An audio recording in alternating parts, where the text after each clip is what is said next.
I want to take a minute and talk about what I mean when I use the word energy block.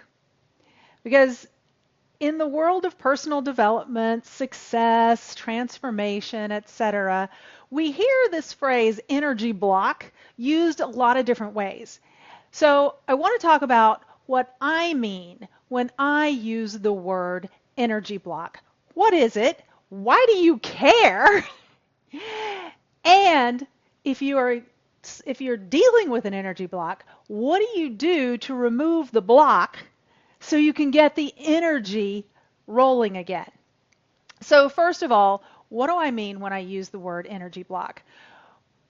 When you need to get something done, when you're taking a step on a big goal, when there's a task on your to-do list that, nah, we've really reached the point that this thing has really got to get done, but you just can't get yourself to do it. Or maybe you get started, but you don't actually finish. You know what I'm talking about?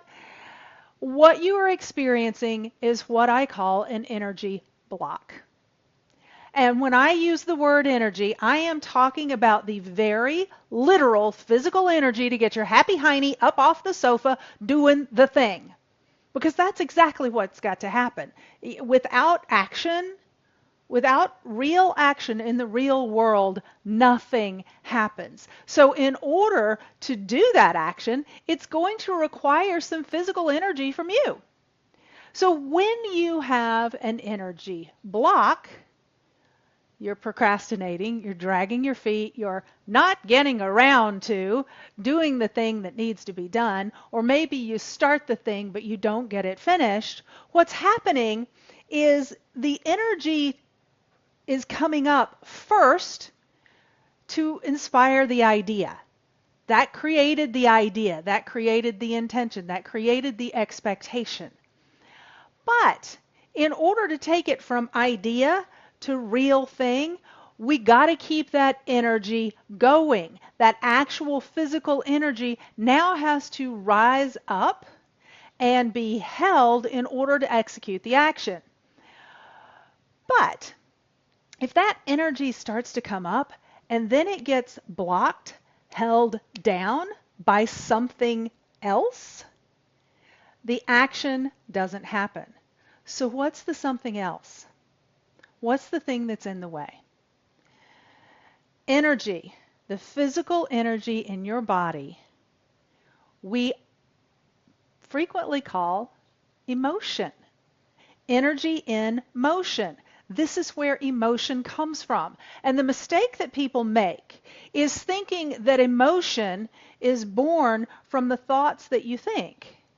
And while it is true that thinking a thought can in fact trigger an emotion, can in fact trigger energy in motion, the truth is, as humans, our understanding and experience of emotion is not head-based.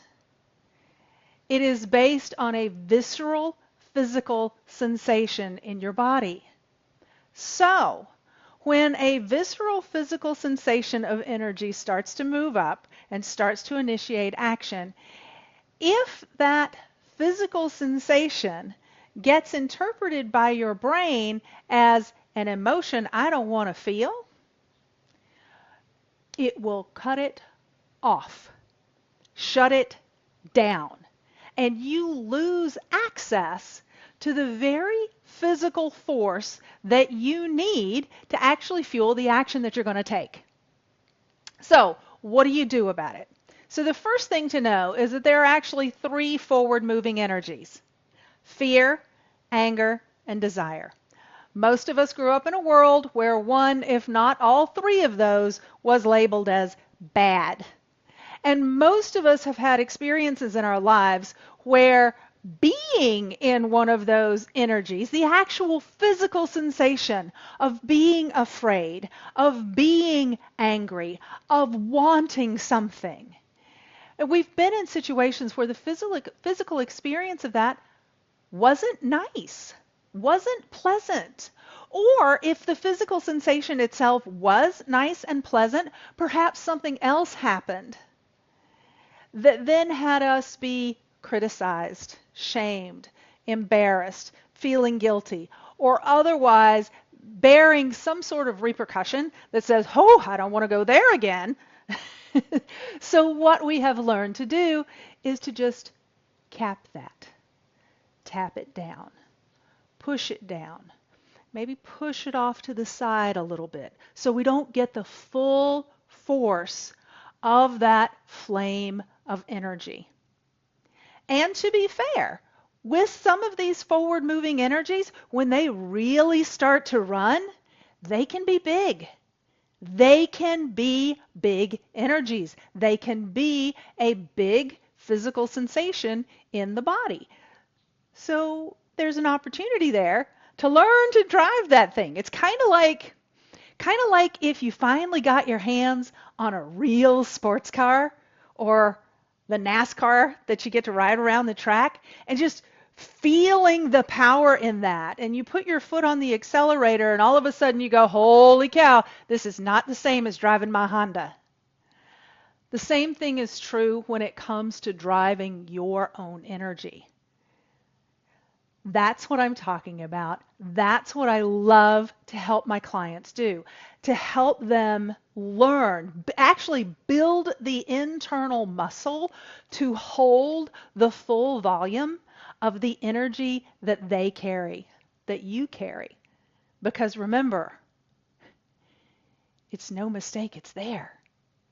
It's no mistake, it's no accident. That energy is there for you to use to create the life and the work that you want in the world. That's what it means to be unflappable.